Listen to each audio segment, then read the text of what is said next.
Situation షిప్పా? అసలు అదెందుకు వచ్చింది మధ్యలో? విక్కీ నువ్వు వెళ్ళు, నేను ఈవినింగ్ కలుస్తాను. వీడేంటి సిచ్యువేషన్ షిప్ అంటున్నాడు? ఏమై ఉంటుందబ్బా? నాకెందుకో ఈ రిలేషన్షిప్ అంటేనే భయం వేస్తుందిరా.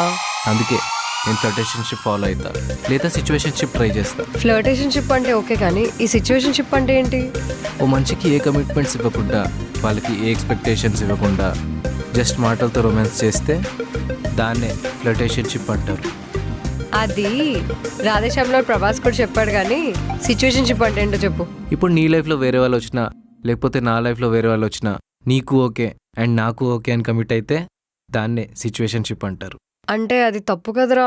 చూడు పాప, ఈ కాలంలో ఏది తప్పు కాదు, చేయాలనిపించింది చేసేయడమే.